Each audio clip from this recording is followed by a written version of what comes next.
All right, so dopamine, huh? You ready to like really get into it? I think we are. It's more than just that feel good thing everyone talks about. Yeah.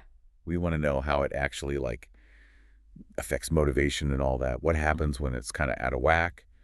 And most importantly, what can you actually do about it? Right. We've got a ton of research here, everything from clinical stuff to the hardcore neuroscience. So get ready for some big aha moments. Yeah, and those aha moments, they might actually surprise you because dopamine, it's a lot more complex than just, seek pleasure and you're done. Yeah, for sure. It's really more like the chemical of more, driving us towards anything that could be rewarding, Hmm. even if it's not really good for us Oh, yeah. in the long Like run. that salesperson who promises you the world, Yeah, but ends up selling you a lemon. exactly. That Okay. anticipation, that's dopamine at work. And it's involved in so much more than people realize. Memory mood, Yeah. even like motor control. But here's the thing, though. That whole more drive can backfire. Oh, absolutely. Yeah. Especially in today's world. Yeah, because You're just bombarded with stuff that sets off those dopamine spikes. yeah. Like social media, junk food, I mean, Well, everything. got it. And that constant bombardment, it can actually lead to like a dopamine deficit. Really? Yeah, imagine your brain is just like, wait, I need more stimulation just to feel normal. Oh, wow. Yeah, that's where things can get kind of tricky. So it's not just about having enough dopamine. It's also about how our brains like react to it. Absolutely. Okay. To really understand that, we need to dig into those two main dopamine systems in the brain. Think of it like a car. Yeah. You've got the reward center, that's your gas pedal, pushing you towards pleasurable experiences. But you also need the control center. That's like your brakes. Oh, right. It helps you regulate those impulses and make thoughtful decisions. So if one system is messed up, the whole car can go off the road. Exactly. Too much dopamine in certain areas can be linked to agitation and obsessive behaviors. Oh. But on the flip side, too little can lead to fatigue, lack of motivation, and even contribute to conditions like Parkinson's and ADHD.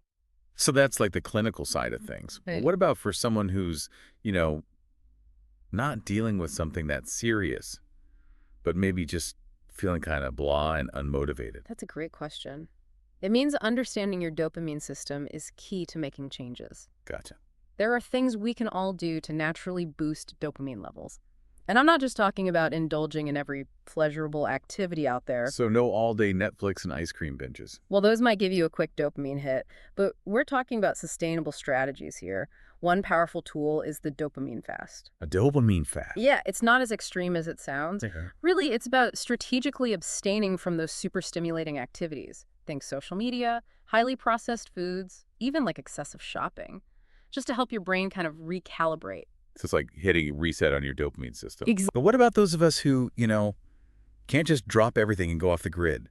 What are some everyday things we can do to support healthy dopamine levels? Well, that's where those everyday choices come in. Your diet can actually influence your dopamine production.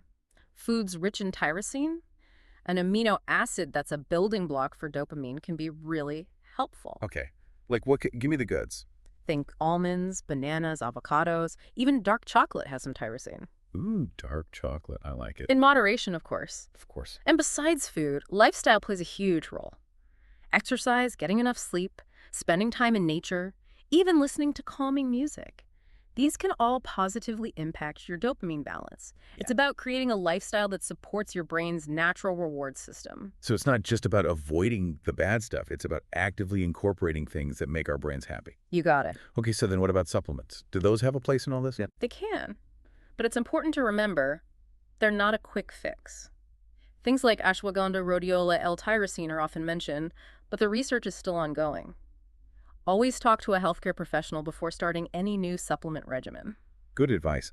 Okay, now I got to ask about this idea of embracing the pain to enhance pleasure. Ah, yes. That sounds intense. It might sound counterintuitive, but our brains crave balance. By intentionally introducing a bit of good stress, like a cold shower or a challenging workout, we can actually make those pleasurable experiences feel even more rewarding. So it's like resetting our baseline for pleasure. Right. What's fascinating to me is how this connects to the idea of flow states. Remember that feeling of being completely absorbed in an activity where time just melts away? Absolutely. That's flow, and it's a dopamine goldmine. The key is finding those activities that challenge you just enough without being overwhelming. It's about hitting that sweet spot between skill and challenge. So it's not about avoiding challenge altogether. Not at all. Think about it. Those moments of eureka, when we solve a problem or master a new skill, those are fueled by dopamine, and they're incredibly rewarding. It's about finding those challenges that feel meaningful and engaging to you. This is giving me a lot to think about. Yeah. We've talked about the potential downsides of too much dopamine stimulation, but can you go a little deeper into what that actually looks like? What are some signs that someone might be struggling with a dopamine imbalance? That's a great question. It's important to remember that everyone's different, but some common signs can include feeling constantly restless or agitated, having trouble focusing, engaging in impulsive behaviors, or even experiencing cravings and withdrawal symptoms when you try to cut back on those dopamine triggering activities. So it can show up in a lot of different ways, and I imagine these signs can be easily overlooked or mistaken for something else. Absolutely. That's why it's crucial to pay attention to your body and your behavior. If you're noticing any of these patterns, it's worth exploring further, maybe even talking to a healthcare professional. Okay, so we've covered a lot of ground here. We've talked about the basics of dopamine, the two main dopamine systems in the brain, and how those systems can get out of balance. We've also touched on some strategies for boosting dopamine naturally, from diet and lifestyle changes to the idea of dopamine fasting. But before we move on to even more actionable tips, I want to make sure our listeners are really clear on what a dopamine imbalance can actually feel like. That's a really important point. It's one thing to understand the science, but it's another to connect that to our lived experience. So let's talk about those subjective experiences. Perfect. Let's dive into that in part 2 of this dopamine deep dive. When your dopamine system is out of balance, it can feel like you're always chasing a high that you can never quite reach. Like you're on a treadmill, but not actually getting anywhere. That's a great way to put it. And that feeling of emptiness can be really frustrating and disheartening, you know? So what does that look like in everyday life? What are some specific examples? Yeah. Well, it can show up in different ways for different people. But let's say you find yourself constantly scrolling through social media, even when you know it's not making you feel good. Or you're like binge watching shows Mm. or playing video games for hours, Mm. even though you have other things you should be doing. Exactly. These are all examples of how we can get caught in that cycle of seeking quick dopamine hits, even if they're ultimately not fulfilling. Gotcha. So on the other side then, what does it feel like to have a healthy dopamine balance? When your dopamine is balanced, you feel more grounded, more present. You're able to enjoy simple pleasures without needing constant stimulation. So it's not about eliminating pleasure. It's more about finding that sustainable balance. Precisely. And one way to think about this is to imagine your dopamine system like a muscle. Okay, a muscle. How does that work? Well, just like any muscle, your dopamine system can become weak and sluggish if you don't use it properly. So by constantly hitting it with those quick dopamine hits, we're actually weakening it in the long run. Exactly. It's like relying on junk food to fuel your body. You might get a temporary energy boost, but it's not sustainable. Whereas if you nourish your body with whole foods, you get a steady stream of energy that keeps you going throughout the day. Exactly. And it's the same with your dopamine system. By engaging in activities that provide a slower, steadier release of dopamine, you're strengthening that muscle Yeah. and creating a more balanced system overall.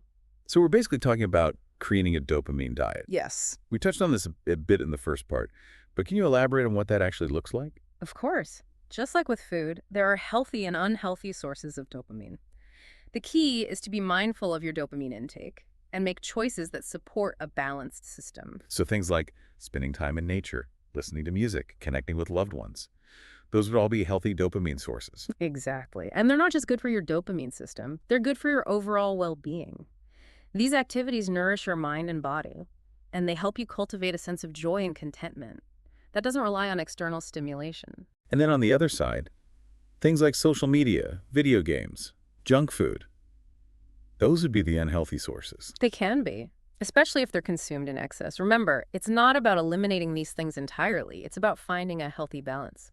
Maybe instead of spending hours scrolling through social media, you set aside 30 minutes a day for it, and then focus on other activities that nourish you. So it's about being intentional with our choices and making sure we're not letting those quick dopamine hits hijack our lives. Exactly. And this is where the idea of a primary pursuit comes in. You mentioned this earlier. Can you remind us what that is? A primary pursuit is essentially a grand goal or mission that you're passionate about pursuing. It's something that gives your life meaning and purpose, and it provides a steady stream of dopamine that's not dependent on those quick hits from unhealthy sources. So it's like having a North Star Yeah, that guides your decisions and actions. Precisely. And when you have that kind of clarity and purpose, it becomes much easier to resist those dopamine temptations that are ultimately not serving you. Can you give us some examples of what a primary pursuit might look like? Sure, it could be anything that truly lights you up and gives you a sense of purpose. It could be raising a family, building a business, writing a book, making a difference in your community, or even just pursuing a creative hobby that brings you joy. It sounds like the key is to find something that feels meaningful and fulfilling to you. Exactly. There's no right or wrong answer here. It's about finding what resonates with your heart and soul. This is so inspiring. It's a reminder that we all have the potential to find that thing that makes us come alive. But what if someone's listening to this and they're feeling stuck, like they're struggling to find their own primary pursuit? What advice would you give them? I would say start by disconnecting from the distractions and simply spending some time in nature. Take a walk in the woods, sit by the ocean, or just lie down in the grass and look up at the clouds. It's like a dopamine detox in the great outdoors. Yeah, exactly. Yeah. And when you're in that state of quiet contemplation, start asking yourself some big questions. What am I truly passionate about? What kind of impact do I want to make on the world? What brings me joy? And don't be afraid to dream big. Absolutely. The possibilities are endless. That's great advice. But what about when we're feeling really depleted, like our dopamine reserves are completely drained? Are there any quick and easy things we can do to boost our mood and motivation in those moments? Absolutely. One of the simplest and most effective things you can do is move your body. Even a short walk or a few minutes of stretching can make a big difference. Exercise releases endorphins, which have mood-boosting effects, and it also helps to increase dopamine production. So it's a win-win. Exactly. And another thing you can do is listen to upbeat music. Music has a powerful effect on our emotions, and listening to something that makes you feel good can instantly lift your spirits. What about spending time with loved ones? Can that help to boost dopamine? Absolutely. Social connection is incredibly important for our well-being, and it's a great way to boost dopamine naturally. Spending time with people who make you feel good, whether it's friends, family, or even pets, can release oxytocin, another feel-good hormone, and it can also help to increase dopamine production. This is also helpful. I'm feeling more motivated and inspired already.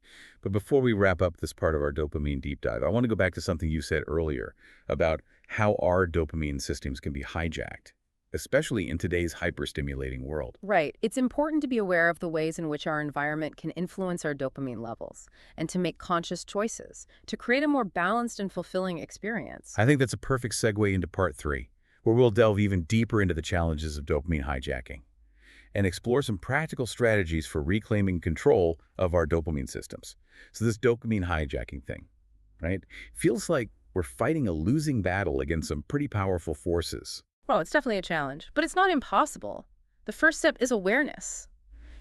Recognizing those patterns in our own behavior and understanding how those patterns are actually impacting our well-being. Like taking a step back and being like, okay, is this actually good for me? Is this adding value to my life, or is this just a quick dopamine fix? Exactly. And once we start to develop that awareness, then we can start making conscious choices about how we spend our time and energy. Instead of, reaching for our phone every time we're bored, we could choose to go for a walk or read a book or Yeah. have a real conversation with a friend. Exactly. And it's not about being perfect. It's about making those small changes over time that gradually shift our dopamine balance in a healthier direction. So it's like retraining our brains to seek out those slower, steadier sources of dopamine that we were talking about. Right. And the more we do that, the easier it becomes. It's like working a muscle. Yeah. The more we exercise our dopamine awareness muscle, the stronger it gets. And the better we get at resisting those unhealthy temptations. So it's not just about willpower. It's about rewiring our brains, which is a very empowering message. It is empowering. We're not powerless against these forces. We have the ability to shape our own dopamine experience and create a life that is both pleasurable and meaningful. I love that. This has been such an eye-opening conversation. Honestly, Yeah. I feel like I have a whole new understanding of dopamine and how it affects me. I'm so glad to hear that, and I hope it inspires you to make some positive changes. Oh, absolutely. I'm rethinking of ways I can apply all this to create a healthier and more fulfilling dopamine experience in my own life. Yeah, and remember, it's a journey, not a destination. There will be ups and downs along the way, but the key is to keep learning, keep growing, and just keep striving for that balance. Because when our dopamine's in a good place, we're able to really live our lives to the fullest. Right. We can experience joy and motivation and connection in a way that is sustainable and deeply rewarding. That's what it's all about. It really is. Well, I think it's time to wrap up this deep dive into dopamine. It's been so great exploring this topic with you. It's been a pleasure. And to everyone listening, remember, you have the power to shape your own dopamine experience. So go out there and create a life that is full of joy, purpose, and that healthy dopamine. Until next time. Keep diving.